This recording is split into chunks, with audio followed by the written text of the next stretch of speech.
Yo mga idol, kamusta? Sports Talk PH nga pala. Ang banat ni Uguni, pag-usapan natin yan mga idol. Ngunit bago ang lahat ay huwag kakalimutang mag-subscribe at i-click ang notification bell button for more sports talk.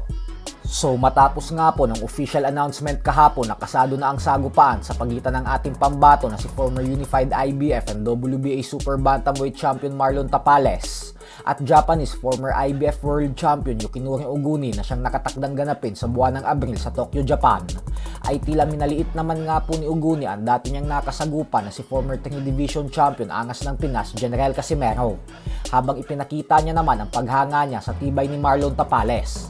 Ayon po kasi kay Uguni, ay napakalaki daw ng pagkakaiba ni Casimero at Tapales dahil garapal daw si Casimero sa ibabaw ng lona. Sa katunayan nga daw ay napakadali lang umanong kalaban ni Cuadro Alas kasi hindi niya naman daw nararamdaman ang lakas ng mga suntok nito, kaya madali lang umanong makipagsabayan at makipagpalitan ng suntok dito. Pero kay Tapales umano ay ibang usapan na kasi mas magaling daw ito kaysa sa Angas ng Pinas. Paliwanag ni Uguni na may lakas daw talaga si Tapales at may talino umano ito sa ibabaw ng lona. Hindi umano katulad kay Casimero. Kaya naman kung lumaban umano siya nang walang takot kay Casimero dati, ay hindi niya daw ito pwedeng gawin kay Tapales. Kailangan niya umanong maging maingat sa bawat galaw niya at panatiliin ang kanyang distansya. Kasi alam niya daw sa kanyang sarili na isang konting pagkakamali niya lang umano ay may kalalagyan daw talaga siya kay Tapales. So base nga po sa mga binitawang salita ni Uguni, ay mukhang hit and run style ang gagawin niya kay Tapales at hindi siya makikipagsabayan dito, dahilan kung bakit gagamitan niya ito ng distansya. Kabaliktaran sa ginawa niya sa laban niya kay Casimero na naging agresibo siya.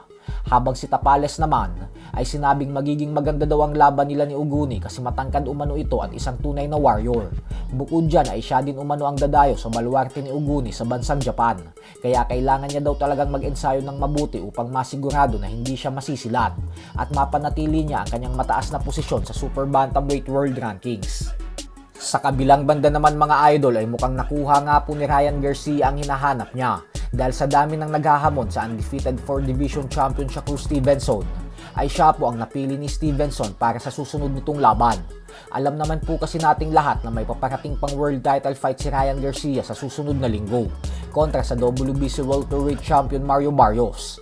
Pero panay banat po ito kay Stevenson dahil sinasabi nitong nanggigigil daw talaga siya kay Stevenson nang dahil sa madalas umano itong nagbibidabidahan. Kaya naman gusto niya umano itong bigyan ng leksyon at patulugin sa ibabaw ng lona.